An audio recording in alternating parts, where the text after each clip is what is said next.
Hi hello నమస్తే welcome to social post. నేను మీ anchor పప్పు. ఈ రోజు మనతో స్పెషల్ గెస్ట్ ఉన్నారండి. ఆ గెస్ట్ ఎవరు కాదు, చలనచిత్ర రాజకీయ న్యాయవాది రాజేష్ కుమార్ గారు మనతో ఉన్నారు. కొన్ని న్యాయపరమైన చట్టపరమైన సందేహాలు ఏమైనా ఉంటే మా సార్ గారిని అడిగి తెలుసుకోవడానికి ప్రయత్నిద్దాం. నమస్తే సార్. నమస్కారం అండి. ఎలా ఉన్నారు? బాగున్నాను. కానీ ఎక్కడ చూసినా కూడా రాజేష్ కుమార్ గారే అని వెళ్తున్నారు, అడ్వకేట్ గారు. ఎందుకంటే చాలా తక్కువ, ఎందుకంటే ఒక సెలబ్రిటీస్కి ఇలాంటి ఇన్సిడెంట్స్ అయినప్పుడు రియాక్ట్ అయ్యే వాళ్ళు చాలా తక్కువ మంది. అలాంటి దాంట్లో మీరు రియాక్ట్ అయ్యారు పల్లై ప్రశాంత్ కేసులో. అసలు జరిగింది ఏంటి సార్? ఎండ్ ఎలా అయింది? అది జరిగింది ఏంటంటే, మా సిద్ధాంతం ఏంటంటే బడుగు బలహీన వర్గాలు బోత్ పాలిటిక్స్లో అండ్ రాజకీయ రంగంలో అండ్ చలనచిత్రంలో రాణించాలి. ఫస్ట్ మీరు బర్రెలక్క విషయం చూసారు. బర్రెలక్కకు అన్యాయం జరిగింది, పోలీస్ వాళ్ళు ఇట్లా చేస్తున్నారు, ఇన్సిడెంట్ అయ్యింది, పోలీస్ వాళ్ళు కోఆపరేట్ చేయలేదంటే ఎంబడే మాకున్న సుప్రీంకోర్టు హైకోర్టు కేసు అన్ని పక్కకు పెట్టి కొల్లాపూర్ వెళ్ళడం జరిగింది. యునైటెడ్ స్టేట్స్ ఆఫ్ అమెరికా నుంచి అడ్వకేట్లు వస్తే మన స్టేట్లో కూడా ఒక చలనం వచ్చింది, అడ్వకేట్స్ రంగంలో, పోలీస్ రంగంలో, ఉద్యోగుల రంగంలో కూడా.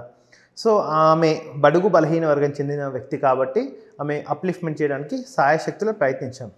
సిమిలర్ ఇన్సిడెంట్ మనకు చూసాం. సొసైటీలో ఎక్కువగా పాపులారిటీ ఉన్నది ఏంటంటే first political, then cine industry, దీని తర్వాతనే whatever it maybe industries కానీ ఇంకా రైతుల సంఘం ఏదైనా whatever it maybe. So దీంట్లో చాలామంది మీరు చూస్తూనే ఉన్నారు. కృష్ణానగర్లో కానీ పొలిటికల్గా ఇంకా మనకు ఒక కోచింగ్ సెంటర్స్ అనేవి రాలే ఇంకా పొలిటికల్. ఇప్పుడు మన ప్రశాంత్ కిషోర్ గారు వీళ్ళు రావడం వల్ల ఒక పొలిటికల్ కోచింగ్ సెంటర్స్ కానీ పొలిటికల్ స్ట్రాటజీ అనాలిసిస్ కానీ ఎక్కువ రావడం జరిగింది. బట్ మీరు ఎక్కువగా సినీ ఇండస్ట్రీలో కృష్ణానగర్లో చాలా దాదాపు వాళ్ళు ఎప్పటి నుంచో కలలు గంటారు, ఒక్క ఛాన్స్ అని అన్నట్టు. సో దాంట్లో చాలామంది కొన్ని ఇండస్ట్రీస్ అంటే కొన్ని అప్పర్ క్యాస్ట్ అంటే ఉన్నత కమ్యూనిటీకి చెందిన వాళ్ళే ఈ పొలిటికల్ సినీ ఇండస్ట్రీలో రాణిస్తూనే వస్తున్నారు. బట్ చాలామంది ఆస్పిరెంట్స్ మీరు అన్నపూర్ణ స్టూడియోస్ దగ్గర చూడొచ్చు, 4 o'clock కానీ వాళ్ళ దగ్గర ఎంతో టాలెంట్ ఉంటుంది. But they are not able to uplift, అంటే వాళ్ళకి ఒక ఛాన్స్ అనేది దొరికేదు. ఏదో మనోడు ఛాన్స్ కోసం ప్రయత్నించాడు, దాదాపు సోషల్ మీడియాని ఎంచుకున్నాడు. సోషల్ మీడియాలో దాదాపు ఒక 10,000 సోషల్ మీడియా ఇండస్ట్రీ అకౌంట్స్ని రీచ్ అయ్యి నాకు సపోర్ట్ చేయండి అని రిక్వెస్ట్గా, it's not a 1 month background కాదు, నాకు తెలిసి 3 to 4 years ఆయన వర్క్ చేస్తూనే ఉన్నాడు. అట్లాంటి వ్యక్తికి విన్ అయ్యాక, so God's grace he won the match. And win అయినాక కూడా ఏదో సమ్ సిస్టంలో లూప్ హోల్స్ని అడ్డుపెట్టి ఏదో అతన్ని ఇబ్బంది పెట్టాలంటే మా మనసులు అంటే ఆగలేదు యాక్చువల్గా. So immediately I also went to the Gajwel and conducted a press meet. ఆయన అప్స్కాండింగ్ ఉండాలంటే అప్స్కాండింగ్ ఉండాల్సిన అవసరం లేదు.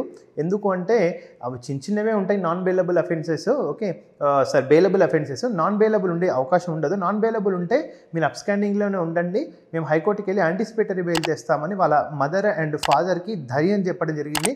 వాళ్ళకు ప్రెస్ మీట్ కూడా కండక్ట్ చేయడం జరిగింది. దాని తర్వాత అన్యాయం జరుగుతుంది అనేది జూబ్లీహిల్స్లో అదే రోజు తేలిపోయింది.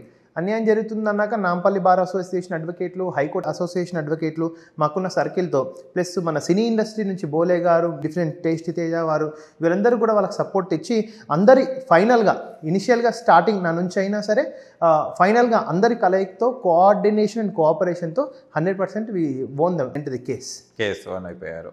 అండ్ ప్రశాంత్ కొంచెం ఫ్రీ అయిపోయాడు అనమాట. యా. ఓకే, మాట్లాడారా రిజల్ట్ అయిన తర్వాత? ఎలా? ఎస్ నాకు కొంచెం నేను ఆ కేసు తర్వాత మళ్ళీ చెన్నైలో కొన్ని 2-3 ఇష్యూస్ ఉన్నాయి. I went to Chennai and attended NGT cases discussion with the senior advocates and I came back to Hyderabad. Okay sir, thank you so much వచ్చినందుకు. అండ్ మరి ఇంటర్వ్యూ కలుద్దాం. Thank you. నమస్కారం. చూశారు కదా ఫ్రెండ్స్, మీకు కనుక మా ఇంటర్వ్యూ నచ్చిన లైక్ చేయండి, షేర్ చేయండి, కామెంట్ చేయండి, సబ్స్క్రైబ్ చేయండి ఛానల్. అక్కడ గంట టంగున కొట్టండి. నేను మీ యాంకర్ పప్పు. బాయ్.